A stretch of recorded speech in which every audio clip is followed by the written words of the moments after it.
Hello and welcome to the This Is Not Therapy Hour. I am Brandon Tessers. I'm Olivia Condosia. I'm coming on to the screen in just a moment here. I am a licensed therapist and Olivia is an intern therapist, but this is not therapy for very, very many reasons. This is just an open conversation. Olivia and I are here talking with one another and with all of you, whoever you might be. And we are doing our best, as with all conversations, to make our guesses about who is listening and what they're interested in and what they're hearing as we talk about things. For those of you who are willing and able to participate by messaging things in the chat, we appreciate that because it gives us more information to be able to base our guesses about who you are and what you're interested in hearing, what you are hearing, and so we get closer to those things. This can be Q&A or it's just a conversation like any other, right? When humans pay attention to one another, the things they observe in the other impacts what they think. And I hear you say something and that impacts what I then say and vice versa. And same with you all. Questions is great, but anything is great. Please don't worry about like being on topic or off topic. That's not a real consideration in these conversations. Just jump in and say whatever you want at any point. We do try to read out the comments because we are streaming on 3 different platforms simultaneously, and you'll only see comments that were written by people on the platform that you are on. So if you're on YouTube and somebody writes something on Twitch, then you won't see that. So we read it out to show, like, to give some information about what's being said and what we're responding to. We work with a private therapy practice called Effective Artistry. Our office is located in Northbrook, Illinois, but we do individual, couple, groups, and family therapy with people all over the state of Illinois. We are expanding. We're in the process of expanding. We'll be able to offer services to people in other places soon. Soonest will be Wisconsin. I can't say the exact timeline right now, but that's in process and should hopefully be within a matter of weeks or maybe a few months at most that we'll be able to start providing services in Wisconsin. We also work with a couple executive functioning coaches who can work with clients all over the world via the internet.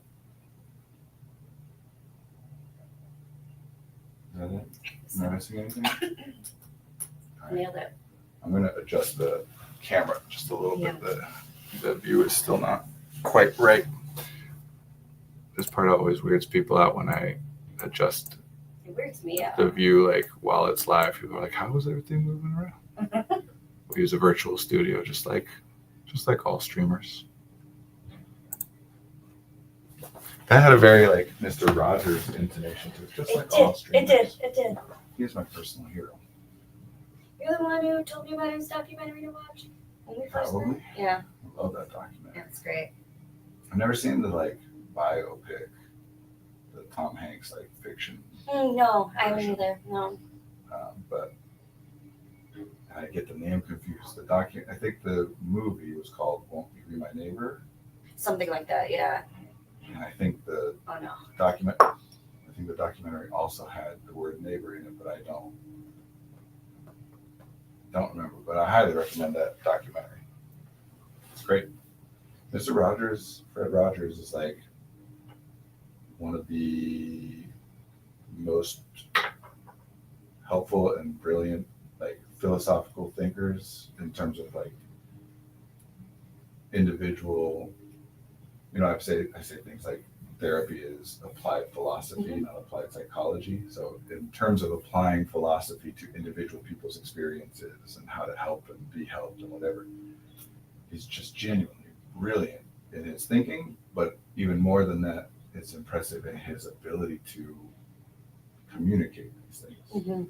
That he comes to genuinely like impactful, useful, a lot of the time very like uncommon understandings of what would be useful to communicate to someone, and then he communicates it in such simple and accessible ways. Thinking about him showing the woman who played the Wicked Witch of the West in Wizard of Oz and showing her out of costume because kids were scared of her, and then her putting on the costume on his show to show like, and then I put on this skirt, and then it was so cute. Yeah, helping kids to be able to understand what fiction is, and to be able to engage with a scary story without being scared in a real life way. You know, like he did a lot of really I mean, like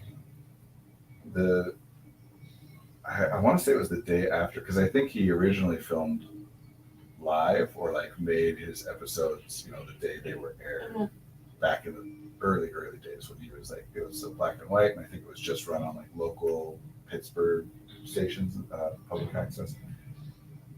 But anyway, I think it was the day after RFK was assassinated, but if not, it was within a few days that on the show, a kid, he wrote a thing for a child to ask him, or maybe it was one of the puppets, ask him like, what is assassination? Yes, I remember this. Yeah. And he was talking about like, yeah, that word's you've been hearing people use that word recently. It sounds kind of scary, and like explains exactly what it is. And because the truth is that the way to be helpful to people, any people, children or anybody, via talking, via communication, right? There's so many things you can do to help people that doesn't involve or require communicating. But if you're trying to help someone and what you can do is communicate with them, then you have to communicate like authentically and as clearly as you can. Otherwise, any other version of that is not. I mean, there are other versions of that that can be helpful, but they will be a reduced version of how helpful they could be if it was authentic and clear. There's a 20-minute documentary called Standing Tall. It's a drama therapy documentary where these drama therapists came in after these elementary students witnessed the 9/11 occurrences, and just kind of like the teachers were very afraid of like talking about it, but the kids were like so ready, and just the way the therapists kind of like let them just say exactly what they were thinking was, I don't know, Brandon, I want to send it to you. It's really beautiful. And every time I wonder why I do what I do, I'm like, oh yeah, I'll just watch that. We've talked about like cognitive biases to some extent. And I think I always try to make it clear, because when people hear about cognitive biases or any kind of bias, the immediate response tends to be like, okay, good, now I know what that is and I can make sure it doesn't happen to me. Like I don't make that mistake. And that's not possible. The whole point of what biases are is we're observing patterns of what happens, and we're just labeling some of those patterns in ways that are useful. This is not a thing that a person actively does or does not do. Because it's just this. You have access to the information you have access to, and you don't have access to any of the other information that exists in the universe, right? And so you can only make decisions, you can only feel and think and do things that would make sense to do given the information you know that you have access to. It's not all just like conceptual, you know, like I've learned some things. I'm also talking about like sensory information and whatever.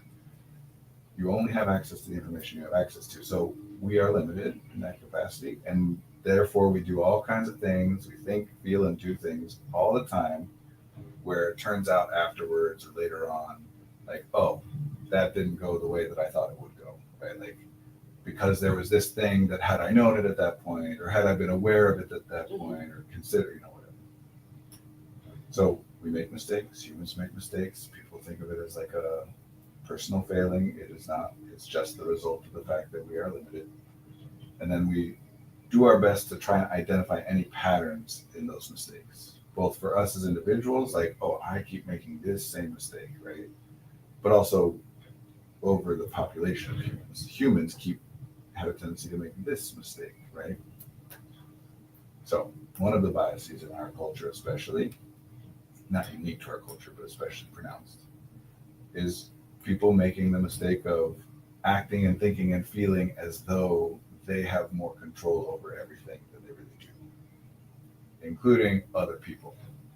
So adults are afraid to talk to kids about 9/11 or assassination or whatever, in the same way that most therapists are afraid to talk about suicidal ideation with clients, because everyone is afraid that, like, well, if I say it, now I'm going to make them think or feel this bad thing that they don't want to think or feel.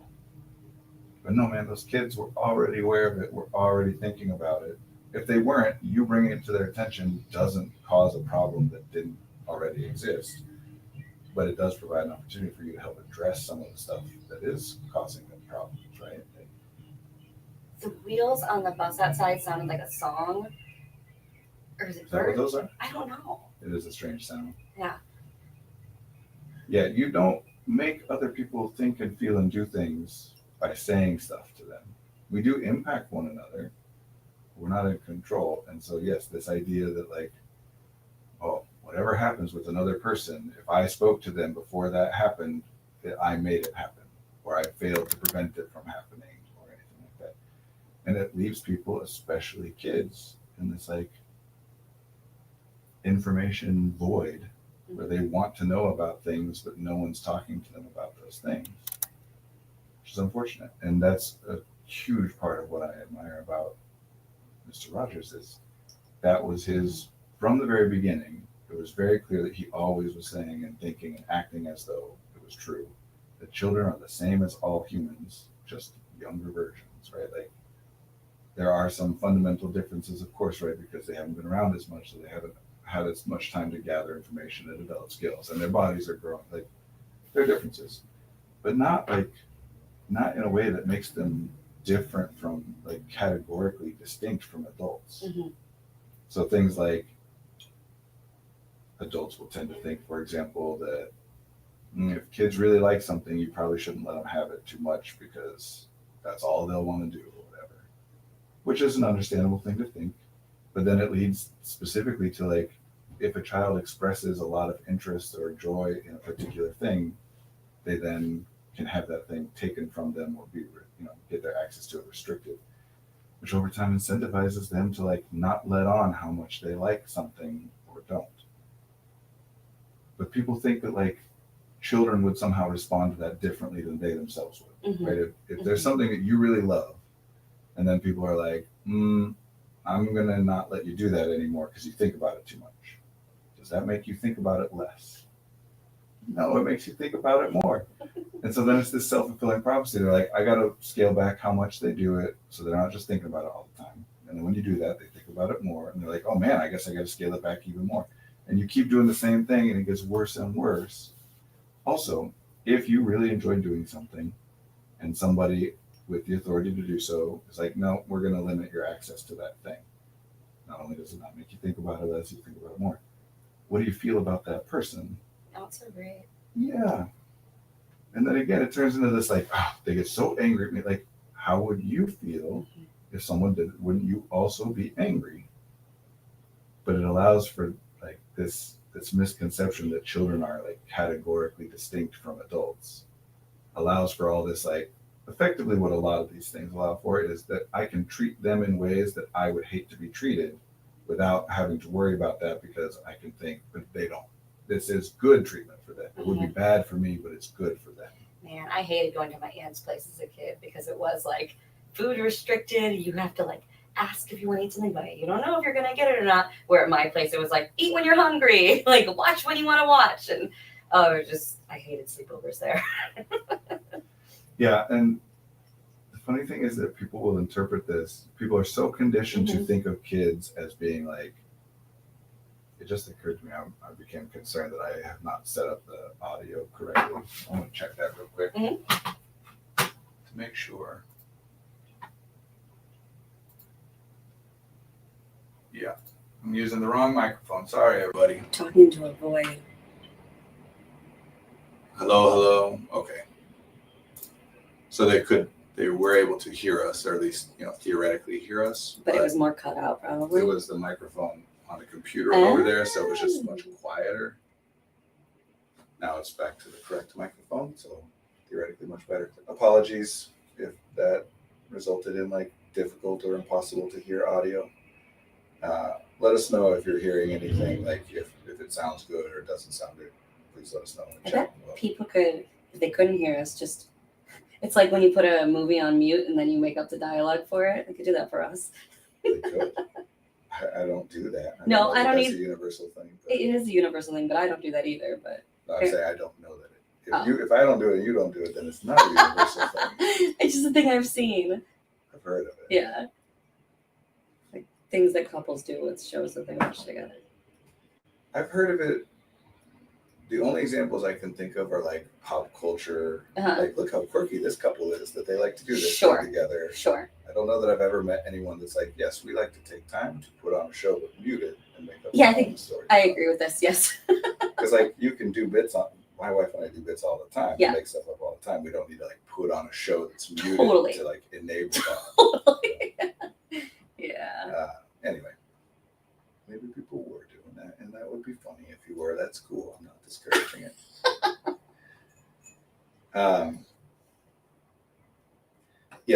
This isn't. There are more than two options, right? People have a tendency to view everything in a binary sense or through a binary lens. We can call this splitting or black and white thinking or whatever. It is one of those cognitive biases. Because each additional option, each extra added piece of nuance makes something more costly to be aware of all of that, right? So the simplest way to be aware of something and to know that it is possible that it could be more, that it could go more than one way or there's more than one version is to know two versions. And so people tend to frame this as either you just let kids do whatever they want whenever they want, or you exert control over what it is that they do. And neither of those extremes is actually even possible, even if you wanted to try and do all that. But of course, nobody is trying to do it to that extreme. That's just an oversimplified way to think of it. So when I talk about these kinds of things, people have a tendency to interpret that as like, so you're saying that kids should just be able to do whatever they want whenever they want, which is not at all what I'm saying. Because I don't think any humans should just do whatever they want whenever they want. I don't do whatever I want whenever I want. There's a lot of conversation to be had about what we even mean by want. But no, it's about finding a balance. That's all I'm saying. And can we talk about wants? sure. I still am so like confused on when I say I don't know what I want. Is that true, or do I actually know what I want? Both. Well, that's therein lies the problem, Brendan. Yes, therein lies the problem. Want is, we talk about these things sometimes. There are certain words or phrases that are used that are applied to many different concepts, right? Like imagine if what you and I recognize, imagine if a red light at a traffic light sometimes meant stop, but at other times meant just slow down and be careful. And at other times meant like, no, go ahead. Right? Even if like the majority of the time it means stop. If that's the case, and if you know that's the case, then from now on, every time you see a red light, it's a little bit stressful. Well, that's like a yellow light. That's what a yellow light is, Brandon. Right, and the other one's what a green light is. Yeah, but I'm using a hypothetical though. I'm saying if we take one sign and attach it to multiple different meanings, then that sign becomes a source of stress and anxiety for us. Because theoretically, we would only create the meaning as humans and teach other humans. We would only acquire that meaning from other people because it's relevant. It's important to know what it means. And then to not know what it means is stressful. I don't know if I'm supposed to stop or go or whatever. And then we could say like, well, there's additional context, right? Like if it's a red light and it's nighttime, it means stop. And if it's a red light and it's daytime, it means go, right? And that can be clear and it's distinct, except, when exactly does day become night and when exactly does night become day. But even when it's clearly night or clearly day, you still are now having to take into account more information to interpret that signal. This is what happens when we use words or phrases and connect that sign. A word is a sign, a piece of language is a sign. We connect it to multiple different meanings that in some cases it means this, in some cases it means this. Those things then become big sources of stress for us because we're never really quite sure how to interpret it or what other people mean by it.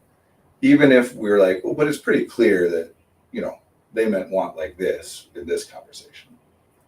But the other thing that people really don't pay attention to is you use a sign in the moment and you know what you mean by it. I know in this moment when I'm saying I want some ice cream, I know I just mean like the idea of having ice cream sounds enjoyable to me, right? But how memory works is it is gated through language. So if later on in the future, if tomorrow, I'm like, man, I really wanted ice cream yesterday. Now I don't know what I meant by that. And I can use context clues and I can use logic to come to the same conclusion. Like I'm talking about ice cream. I just meant that it sounded enjoyable to have. But again, that's an additional, like having to pay attention whether it's night or day. And then there are some like cases where it's not quite clear. When I say I want to have kids, did that mean like I think it would be enjoyable and pleasant to have kids? Did that mean I think it's valuable to have kids even if it's not enjoyable and pleasant? Did that mean it's important to me? If that's what it means, what does that mean? Right? Like, so then you yourself start to get confused about your own, like, what was I thinking or feeling in the past? Want is one of these that is terrible in our culture. We use that word for a lot of different things. And some of those things are like directly, not directly, but almost directly in opposition to one another. So it's confusing as hell. So I don't know what I want is a true statement that anyone could make at any point, given a certain meaning of the word want. And also an impossible thing to be true for any person at any point if you use a different meaning of the word want. So it's useful to break this stuff down. Let's break it down. I find generally the most useful place to start with this is to identify 4 uses of it and break those 4 out. It gets used in many more ways than just these 4, but I think these are the most common and most important with the kind of conversations we are having as therapists. Okay. I feel like you need a Brandon like prop line where you can like pull up the common words that you use and like have the things get broken down in umbrella terms. But that's just that would probably be valuable. I've made different attempts at creating glossaries and things, and as I do, I start writing one down. I'm like, well, I got to be real precise with the language here. Exactly how is it? And then I don't finish that one, and I never come back to it again. Side note, before we get into this made me think of my mom when I was a kid, when we were driving, she had ping pong paddles in her car that said like please on one side or thank you on the other. So when people like let her pass through, she would pull them up. Fun idea. That's cute. So cute. Yeah. Actually, that makes me think. So one of the theories about road rage, because people, as a sum total, as a population, people experience road rage like way more disproportionately to how much they experience anger in other contexts. Like you'll know people that never get angry and they turn into like road rage, you know. And so there's all kinds of theories about why that might happen. And one of those theories is that you think of your car, you identify your car as an extension of yourself. So somebody like cutting into your car, cutting in front of you on the road, we think of similarly to like if someone just like jumped in front of us, like with not enough space, like in our personal space.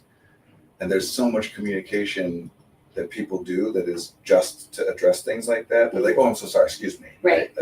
Sorry, passing through. That if someone were to like just right in front of me, whoa, But if they're like, I'm so sorry, I just have to get through it, then I'm like, okay. Like, so we identify our car as an extension of ourselves, and the way that other people's cars are interacting with our car is interpreted as though it's their body interacting with our body. Sure. But without the ability to do all that like social communication in between. So we're responding to it as though those things are happening and those people are deliberately not saying anything when they could. So that's you're my mom. Right. Well, that's why there's so much of like. Right. I always go. Right. Because we don't recognize that that's what we're doing. But one fun exercise that I did, because I used to get really angry when I was like 19, I would like hit my steering wheel and yell and stuff. And I did not like it and I wanted to change it. Because it would take a lot of anger. Like I was commuting a lot at the time. Like I would get really angry for like large portions of pretty much every day. So I came up with a little exercise for myself that I still recommend to other people, which is when somebody does something that you get angry at on the road, I have to tell stories about that person and what they're doing until I'm not angry. Sure. Okay. Which most of the time it's real easy. You just do it right away. You're like, you know what? I bet that person is like, didn't see me there. Yeah. Or I bet that person is running really late to work and they feel bad about cutting me off, but they're just really stressed. Or, the classic like, oh, I bet there's a woman getting in labor. An emergency, yeah. And it sounds like simplistic. It sounds like the kind of thing that like shouldn't do anything. But if you do it, it actually, you stop Yeah, feeling I've angry. done that too. Yeah, not consciously thinking that's what I was doing, but yeah. A lot Interesting. of this stuff is pretty simple. Sorry, I'm growing concerned with the sense of ignoring different voices in the national debate. You can't convince someone who is mentally ill, don't even try. That's in quotes, in quotation mark. You can't convince someone who is mentally ill, don't even try. End quote. No, if someone disagrees with my positions on politics, race, gender, they must simply be low IQ morons. If they had a brain, they would agree with me. Not my words, just a characterization of the current state of anger. Yeah, agreed. I think that narrative is more prevalent than the phenomenon is, if that makes sense. Does that make sense at all? Say more. There are some narratives, and I'm trying to think of a good example, where like people just kind of generally or broadly will be like, you know how people will do this thing all the time, but no actual person ever actually has met anyone who does it.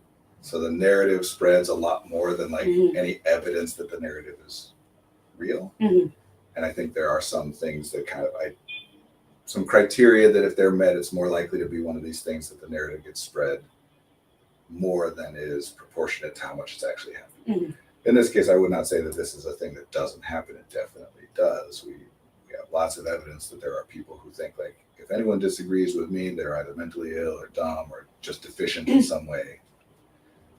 And we can talk about lots of people talk about why that phenomenon occurs, whether that's as defense mechanisms, in response to cognitive dissonance, blah, blah, blah, whatever.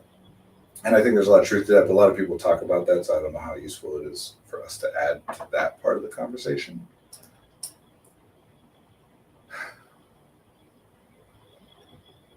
I think this is one of those things I've said before, I don't know if it's been in conversation with you or not, you can tell me, that like negative aims, meaning I've identified something happening that I would like to not happen at all or less, as little as possible. Humans acquire those aims automatically because things happen, you notice things happen, and some of the things that you notice happen are things that you don't like, and so you don't want those things to happen anymore. That just happens. Positive aims, things of, I want to experience this, or I want this to happen even though it's not currently happening, or I want to have more of it than I currently do. Those don't happen automatically. Positive, yeah. The kind aiming at adding something. Because if it's the kind where it's like, I would like this is relevant to the I don't know what I want conversation. If you're trying to think like, I would like this thing to happen that isn't currently happening, well, where'd you come up with that idea? Right? Like, it's not a thing that happened that you observed in that way. So you had to use cognition to kind of construct an idea of something that you haven't observed. So I'm not saying it's impossible or incredibly difficult or anything, but it's not automatic. It takes resources to put into that. One of the outgrowths of that is that it is far, far easier and therefore far, far more common for people to identify something that is happening that is bad, or the flaws of something that exists, or the problems or the detrimental aspects of, than it is for that person to also then present an alternative of like, well, how could we address that? Which I hope none of this is sounding like I'm criticizing people for this, because that's not, I'm trying to describe what happens and why it happens, not to ascribe that like it shouldn't be what it is. It is what it is, right? So let's say I build something, and the thing that I build, let's say I build a, I don't know, I'm gonna make it like a simple like tech invention to just use an example. I build a machine to automatically fold and put away your laundry, but it doesn't do sweaters, right? Then when I put it out there, people are going to have it. And at first it's like, this is so great. It's wonderful, whatever. But then you get used to it. And then it's like, man, it's really annoying that this thing doesn't do sweaters. And then you start to give feedback to others, including the person who built it. Like, you should really make your thing do sweaters. It's really annoying that it doesn't do sweaters, right? And that's useful because sometimes that person is like, you know what, I hadn't considered that. Thank you for that feedback. Let me look into that. I genuinely hadn't thought about that limitation. Other times it's like, yep, I know that. I wish I could have made it do sweaters. I wanted it to do sweaters, but there was just no way, at least that I was able to come up with in order to make that happen. I still would love it. If you have any ideas about how to make that happen, please let me know. I'm open. But like, it's just something I wasn't able to solve. And when you're the person who invented the thing and gave this thing, and then all you hear from people is like, can you please make this do sweaters? Why didn't you make it do sweaters? It can be hard to be magnanimous and patient and be like, understood, appreciate your feedback. Because we have a tendency to both convey these ideas and receive them as criticism. So anyway, this narrative is one of those narratives that is a lot more common because it's so much easier to look at what is happening and identify things that suck about it. And this sucks. I agree with you. Like, it sucks that people do this. That's terrible. And they definitely do it to some extent. Like, it's a thing that we have all observed to some extent. Even if you made the argument that some of the people we observe doing that are just putting it on for show and whatever, it doesn't matter. It's happening. The harder question then is like, okay, so if we want it to be different than this, what do we have to do to make that happen? Because that's what's at the root of this. When a person is putting this out there, and this is a common problem that people are putting out there, like, I don't know how to talk to people, you know, I'm concerned about all these people out there who think this and, you know, whatever. Generally, when people are discussing this, the aim at the root of that is like, I want it to be different, right? But what we end up talking about and focusing on is the way that it is that we don't like, and we don't spend much resources investigating, well, what would we like instead, and is there a way that we can try and get there? So in a sense, a lot of this is just like, there are a lot of people who think things that I think are wrong or bad, and I don't know how to convince them of that. I don't know how to get them to understand that or come to my point of view. And that ends up with people then being like, well, other people are, I'm definitely right and they're definitely wrong. They're just incapable of understanding it for some reason. But funny enough, this narrative itself is one of those, right? Like the idea that there are people out there who just think that everyone that disagrees with them is wrong. Like, well, I'm saying that that's a person who's wrong in a different way. The only real thing about like, how do you change people's minds? How, if it's true that I'm right or they're wrong or I'm less wrong than they are about this thing or whatever, how do you get people to understand that? And this is what we said at the very beginning. Authentic, clear communication. Communication that comes from a place of actually caring about that person and what they think and what they feel and what they do. And yes, the impact that they have based on what they think and feel and do, but also what they think and what they feel and what they do in and of themselves for that person's own experience. If you're wrong, it's not just a problem because you lost the argument, which is part of how this gets so popularized in politics, especially because in politics in our country, everything is framed as an argument, where one side being wrong means that the other is right. And in order for one side to be right, it is required that the other side is wrong. Which in some rare cases is actually true because there's literally opposed, like mutually exclusive viewpoints that can't both be right. And because of how we've defined those issues, one of them has to be.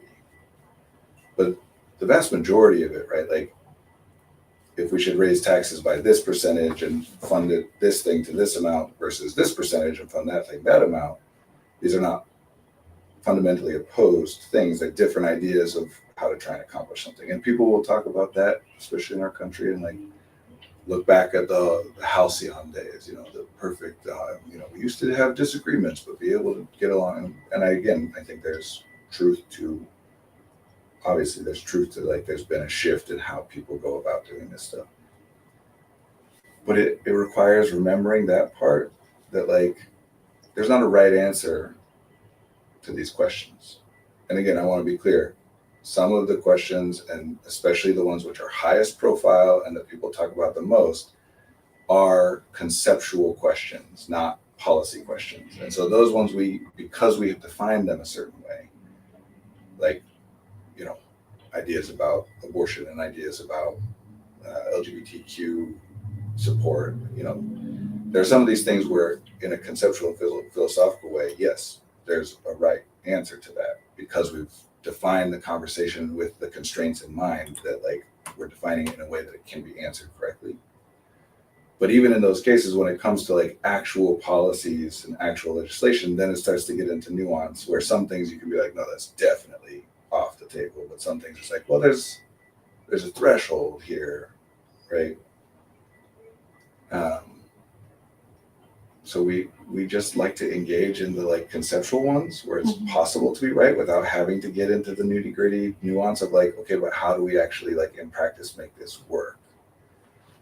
Because it's easy and comfortable to talk about it in theory where it's just an argument and there's a right answer, except right is defined by what a person thinks that is right. So I can't win this argument and you can't win this argument because you think you're right, and that by the definition of what it means to be right in this argument means you are right from your perspective and I'm right from mine. So unless I get you to think about things the way I think about it, and the more that I try and convince you, or the more that you try and convince me, the further entrenched I become in my beliefs, because you're attacking them, which puts me in a position of defending them. And one of the things that I think is a problem is that people, because they're so certain that there is such a thing as the right answer and the wrong answer, whether an answer is right in reality can never be known. Only conceptually can we say that. In reality, I did something I thought was the right thing, right? And 5 days later, something bad happens, and I'm like, ooh, I made the wrong choice. I didn't realize. Meaning, no matter how certain you are that what you've done is right, what we're defining as right here is everything works out exactly as you want it from then on. If later on, even 20 years later, something happens differently, then you, oh no, I thought it was right this whole time. So we can't ever know that we're right.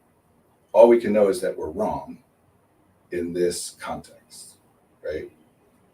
So people who are trying to do the right thing, as noble as that is, and it genuinely is, the problem with that is that in actuality, all you can do is know if what you've done is wrong. That sucks. So it shifts your focus onto what are the wrong things, what are the bad things, and then you spend your resources on trying to avoid doing that stuff. And because we framed it this way, it influences so many things, but in this particular case, the political stuff, what that means is I don't have to actually prove that my way is right because that's impossible anyway. But if I framed it as this is a choice between two options, all I have to do is prove that yours is wrong. And that's really easy because yours is wrong. And it's also really easy for you to prove that mine is wrong because mine is also wrong, because none of these are perfect. Again, I'm not saying, I want to be very clear about this. This does not mean that they are the same. They are not the same. And one is preferable to the other in every given instance. I know what my preferences are in any instance in which I'm aware of it. But they are the same in this element. This part of it is that no answer is perfect. The closer you are to perfect, the better. And one of these answers is going to be closer to perfect. So it's a meaningful difference. I'm not saying everybody is blah, blah, blah. I hate that thing too. Because that is just a write-off of because everything has some flaws or limitations to it, that means everything is wrong and everybody is bad, and therefore nothing should be done and we don't have to do anything. We can be sad about it, but what are you going to do? There's no right answer. Instead of no, you don't. Something being flawed or limited doesn't mean don't do it. How is anything going to get any different or any better if you don't do something that might not work or that has limitations? There's no answer that has no limitations. So your choice is to not do anything, which is what people prioritize. Because if I don't do anything, then I'm not doing the wrong thing. A lot of people say I wish I was doing something. I wish I knew what to do. What's going on there? They're trying to figure out what's the right thing to do.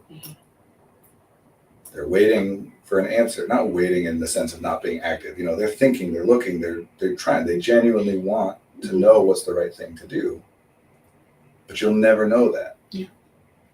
At best, and this is what mostly happens, you'll hit moments where you become convinced that you have figured out what's the right thing to do, but that is always temporary, and later on you'll wonder again. Yeah, the question isn't what's the right thing to do. The question that matters is what's worth trying next. Mm-hmm. What is most worth trying next? Mm-hmm. I've solved it, it's done. If you're waiting for a perfect solution, you will not do anything. This also includes like literally individual conversations with people. If I'm engaged in a fight where what we're trying to do is identify which of us is wrong, that's not going to go anywhere because all I'm doing is pointing out a bunch of stuff that's limited about yours and you're pointing out a bunch of stuff that's limited about mine. Some of the things that you point out might not be true, and I can, use data or credibility or whatever to like point out that you're wrong about those points, but there will always be at least some points that could validly be made. Sorry, but you got to pop up on your screen to distract me. Same in response, right? That like maybe some of the things I'm saying aren't true and whatever. But what happens in practice is like we just make each other angry, and then we end up arguing over like, well, you're saying that, but that's not exactly true. And then you give some evidence that led you to think that it's true, and I give some evidence that's leading to me saying that it's not true. And it's just pointless, right? And it's really, as long as you are in a fight, nobody can win. Because there are limitations on each side, but if I'm in a fight, I cannot acknowledge the limitations of my own ideas because that means I'm siding with you. And you'll say, haha, see, even you recognize the limitations. And if you're not willing to recognize the limitations of yours, then it's become lopsided now. You think mine is terrible. I acknowledge that you have some points. I think yours is terrible. You don't acknowledge that I have any points. Well, so each side, each person is the one that is afraid to like acknowledge anybody's points. And that's where all these things about defense mechanisms come in. Like if internally I start to think like, oh, well, there is a point there, or that is a limitation, but I think of that as like, no, if I think that, that means I'm wrong, which is very locked into my identity. It's important that I'm not wrong.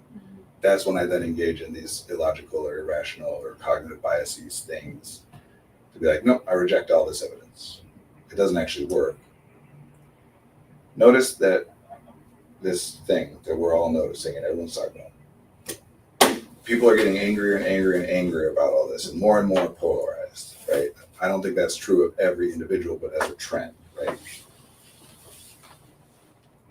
Notice that the people who get angrier about these things, get more polarized about these things, when they win, they don't get less angry. Like, because that's not what it's about when it gets to that point. When we engage in it this way, and it's just a fight to see who is wrong, and the wrong people are the dumb people or the bad people or the mentally ill people, that's why it's important that we identify they're wrong and not me, because if I'm wrong, it means I'm dumb or whatever. Once you've engaged in that, once you've gone down that path, there is no winning, because you will never be not wrong, and you know that. Even if you convince everybody else that you are perfect or your ideas are perfect, you will never convince yourself. You will never get to a point where you're like, no, there's no flaws or limitations or things left to figure out that I haven't quite figured out yet. Or you just become more and more ashamed of that because you have identified, I cannot reveal this to anybody. And you're mostly engaging with people who are doing the same thing. They're making sure not to reveal to you their own awareness of their limitations and flaws. So you become more convinced that nobody else has them. Everybody else is so confident. I'm the only one who is like uncertain and unsure, even though other people would say that and include you in the everybody else is so confident because you're doing it. But you know that you're faking it at least a little bit. So you can never be less angry, because the whole point is to prove that your opponent is wrong. You don't have an aim. You're not trying to accomplish something. The only thing you're trying to accomplish is proving that your opponent is wrong. If you engage in that way of going about it, You will never not be angry. You will never not feel like you are under attack, surrounded on all sides by all these people who hate you and disagree with you, and you're in the minority and you're oppressed. And I know that some of that language might sound like I'm referring to people on the left. I'm absolutely referring to people on the political right as well, because this thing, again, not conflating the two sides. I have my preferences. I'm very clear on those things. I don't hide them. I talk about them, but I'm not talking about it right now because this is a different thing. This thing we're talking about is not a left-right difference. It's are you engaging in politics as though it is a fight against something that's wrong thing.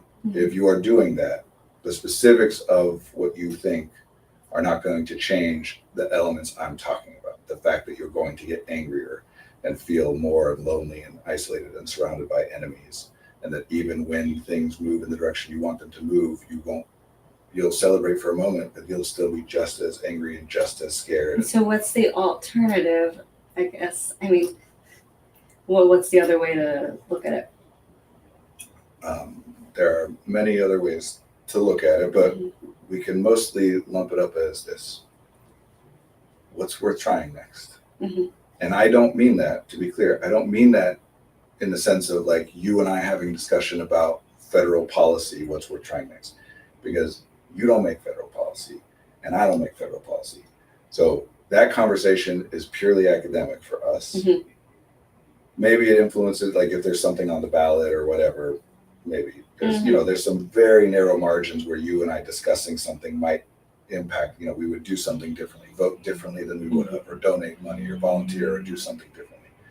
But those margins are so narrow and people are spending so much of their resources absorbed into this conversation in a way where there is nothing.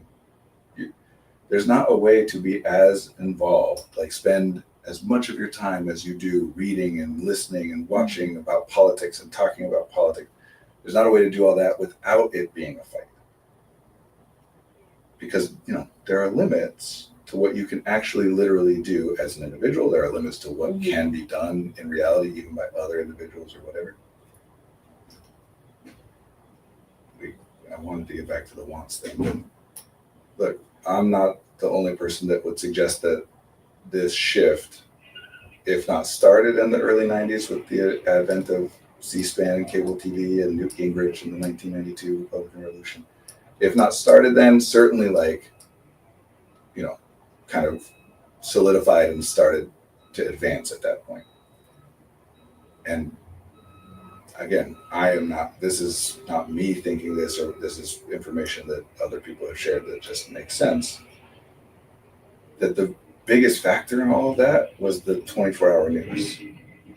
That if you all of a sudden are incentivized to provide, C-SPAN at first was literally just, I think it still is.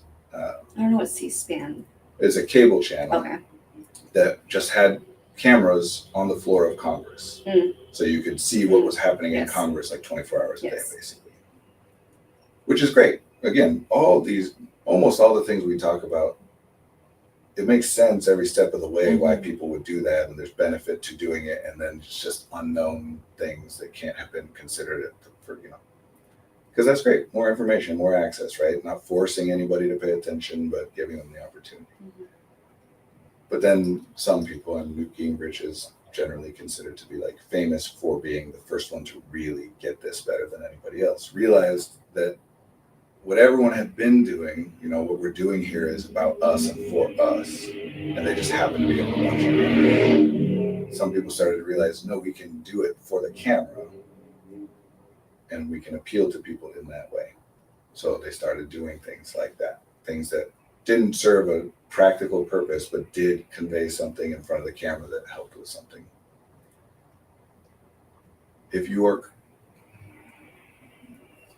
politics at this point, I would suggest, and I am aware that addiction is a loaded word. I've said that myself. It's not a actually definable thing. It just indicates that you think whatever somebody is doing more than they should or more than is good or whatever is a bad thing. Tolerance and withdrawal are both like definable, observable things. Addiction, why does one thing count as addiction and not other? Fully with that in mind, I would say that politics is the most common addiction or the most problematic, when you talk about how problematic against how common it is. And people being addicted to political news, political information, political thoughts and feelings, politically feeling activities, even if they're not impactful to governance, Do right? you think they have support groups for them? I don't know. I wouldn't be surprised. Yeah. Because there's a lot of narratives behind this that make it a very easy addiction to fall into and a very hard one to get out of. Mm-hmm.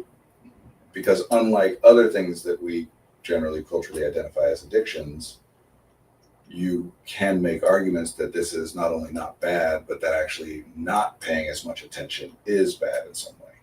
Again, remember, now let me fill in some steps here. If we have to provide content, we have to generate that content. And there's limits to how much can happen, how quickly. So in order to be able to provide more and more content, we just have to talk more and more or create more and more and more content about the same number of things. So we're bleeding things out. And that inevitably leads to making it a fight, because I can extol the virtues of my ideas to the fullest extent of my ability to talk about them.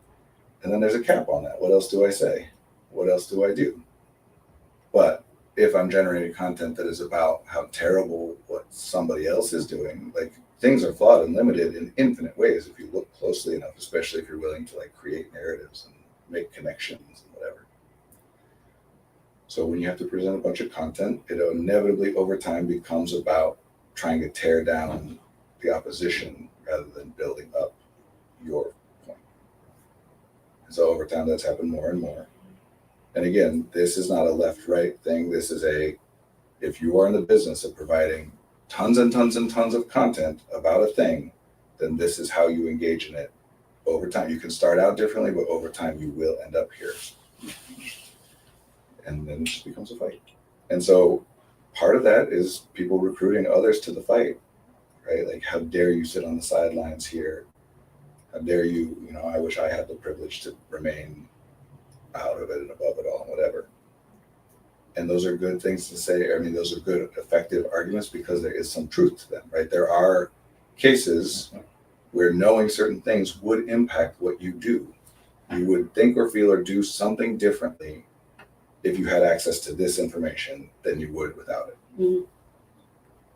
But there is so much where having access to that information changes how I feel and how I think. But the only way in which it changes what I do is it gets me to do less in terms of advancing my position and more in terms of attacking the opposition. Mm-hmm. It turns you into a fighter. You're surrounded.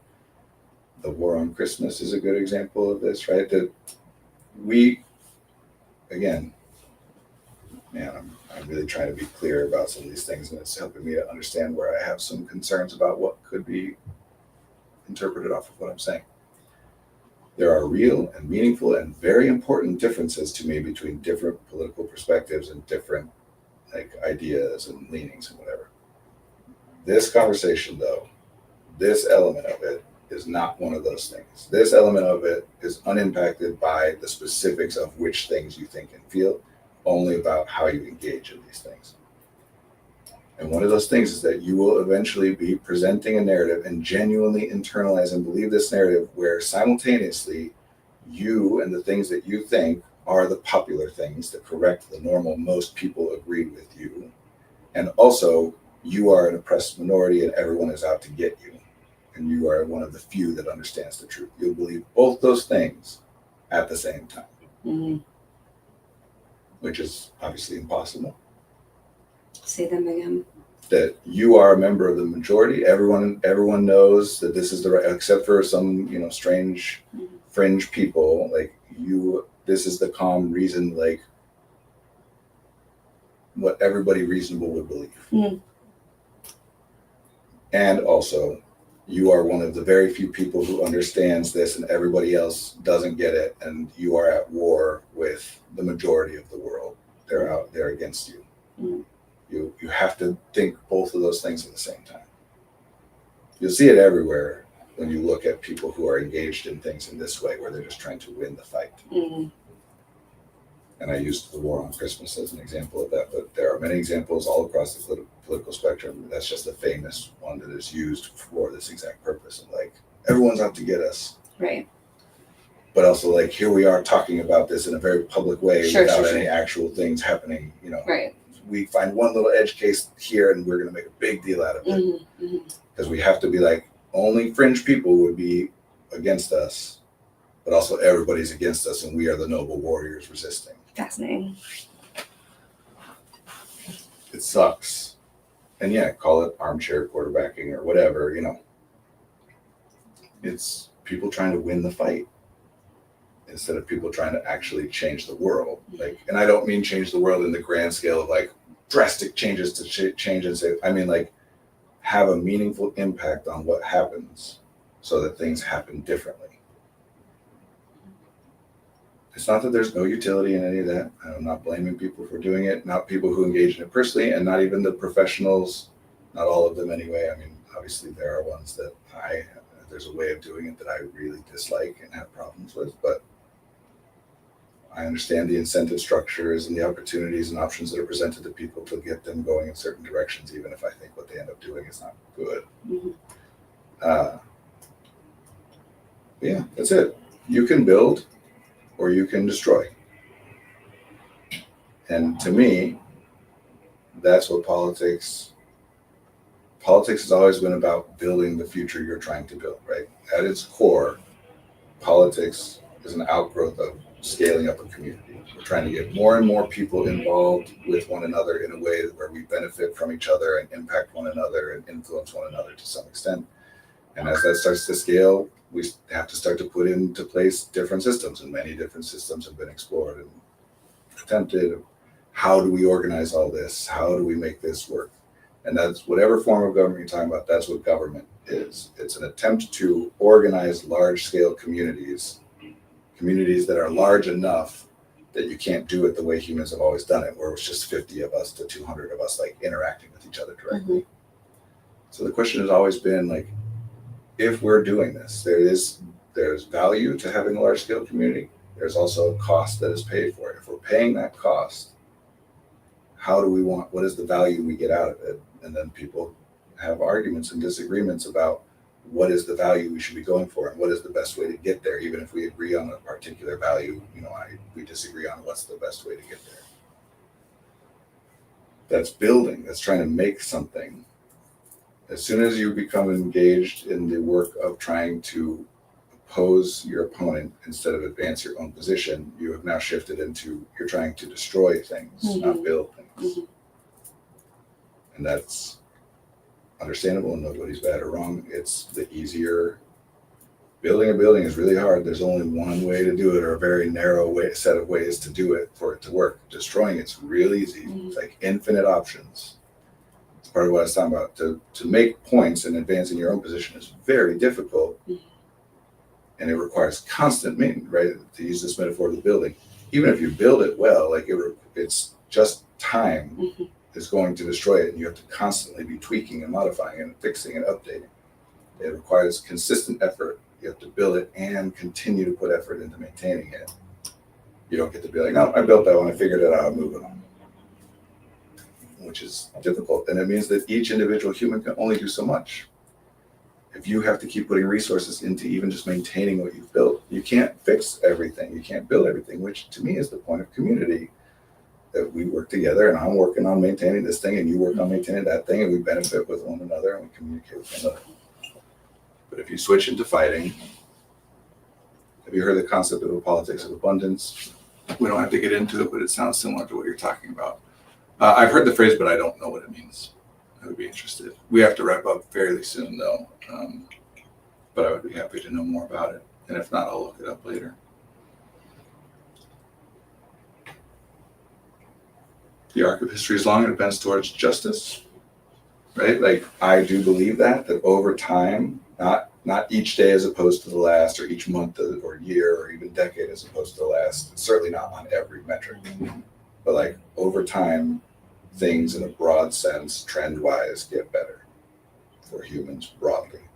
There are exceptions to that, and I'm not trying to, but over time, That's why I referenced that quote. It's a famous one. It's not me. It is true.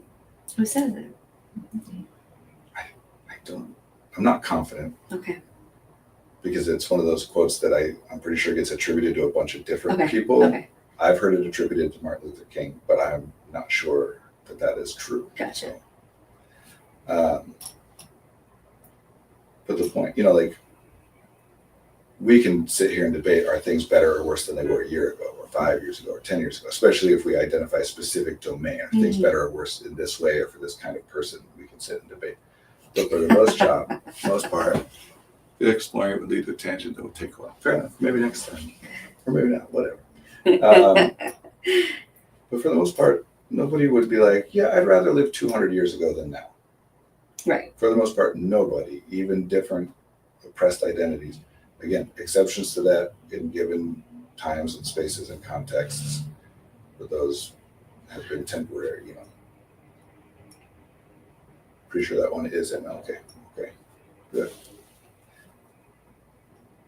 So, as long as you're paying attention to the people who are doing it wrong, in whatever way you're paying attention to that, right? Like, so many people out there are doing this thing that's bad, whatever version. You're going to be upset about them. Mm-hmm.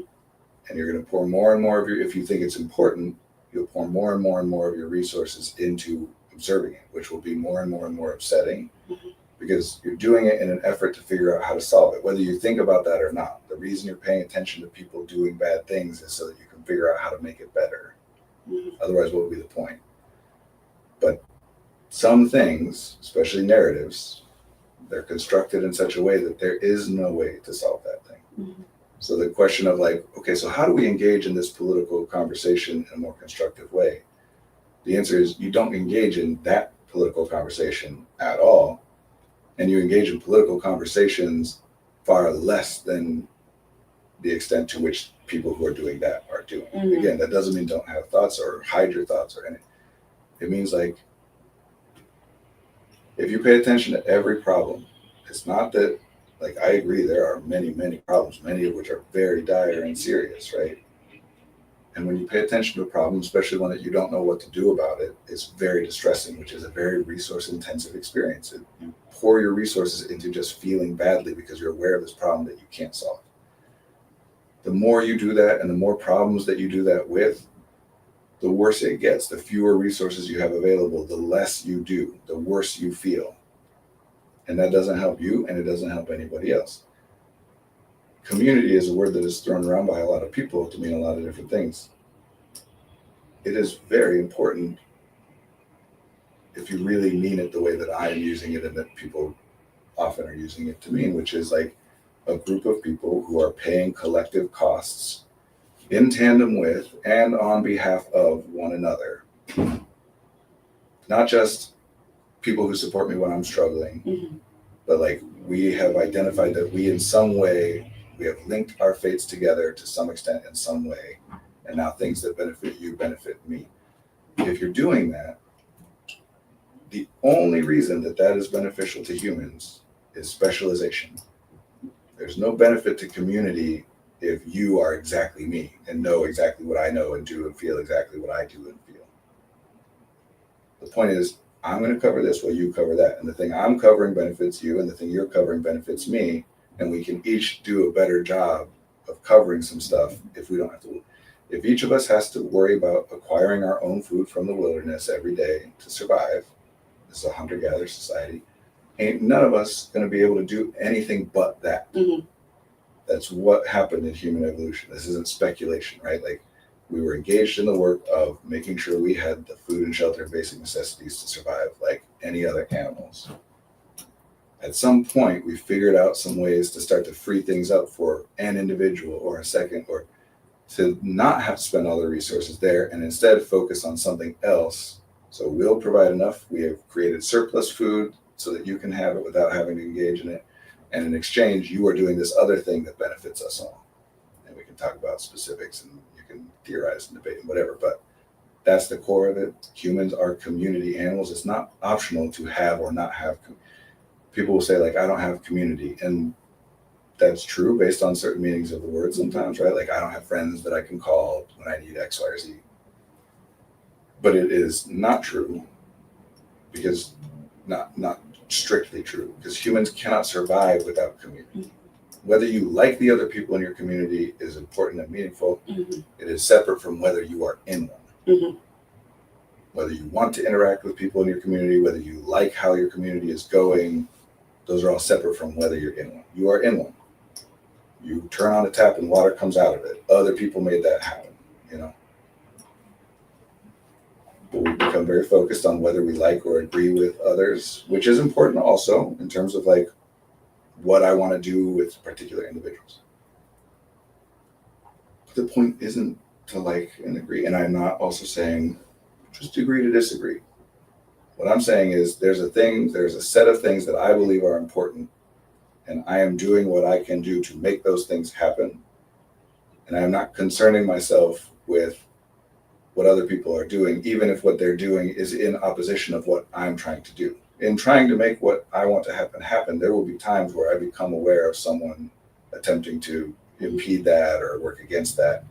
And sometimes I will then need to do, or it will be helpful or useful to do things to try and figure out how to change that or stop that or oppose that or whatever. But my focus is not on winning. My focus is on building. Mhm. What do I think is the best thing that could exist? I got to do everything I can do to try and make that. And if I focus on that, I'm a specialist. If I focus on fighting, I'm a generalist, because I got to be able to oppose an opponent no matter where they're coming from and no matter what issue. I need to know about every political thing, and I need to have arguments for all of them. But if I'm focused on building something, then I'm a specialist. And that's the only way you get anything done. No, I don't know everything about, well, anything really. I guess it's more useful to say, I know the most, and I do the most, and I focus the most, I care the most, I have the most skill and experience and knowledge in this. This is what I do. And this is important, and it is helpful, and it's not just me that it impacts other people. And so it serves me and everyone that benefits from it theoretically, for me to focus as much of my resources as possible on this. Not to then also be like, and I also know how to solve climate change, and I also know how to solve racial injustice. I'm aware of these things to some extent, but the extent to which I'm aware of them is about knowing where I stand so that I can identify who I trust to handle it, who I support in their attempts to handle it, not so that I handle it. I'm doing my thing, you do yours, I support you, and I benefit from you, you support me, and you benefit from me, not I need to know everything you know. There has to be trust. And so I sometimes like to say it jokingly this way. There is a side that believes that there are sides. That's it. That's it. There's not another side. There is a group of people who have identified themselves as a side, or we can identify as a side, and those people believe there are sides. I'm gonna get out of here. It's the people who think it's a fight, and there's the people who are trying to build stuff. So the best thing you can do is try and build instead of fight. I like that. I feel inspired. Oh, good. I really do. I like that. All right. We're gonna wrap up. Oh, there's a couple. Yeah, you can read Goodbye. about Good to see political you. pundits. Okay, I found a relatively simple definition of politics opponents. A politicist that asks what it is that people really need and then organizes government to make sure there is enough of it. I think it's pretty closely associated with Ezra Klein, but that might just be where I'm hearing it from. Interesting. I mean, obviously, I know you're saying that's a simple definition. I'll look into it more, but the word in there that's carrying a lot of weight for me is need. Like, what is it that people really need? That just brings us right back into the conceptual, like we can make statements like people need art and people need community and people need communication, and all those things are things I agree with, but can we categorically differentiate that need in some way? Like, are we talking about need as in need in order to live, need in order to be happy, need in order to increase the collective well-being as much as they possibly could? That, I don't know. It's interesting. I'll look more into it. Thank you for bringing it up. Good to be with you all. Be back next week, same time. Goodbye.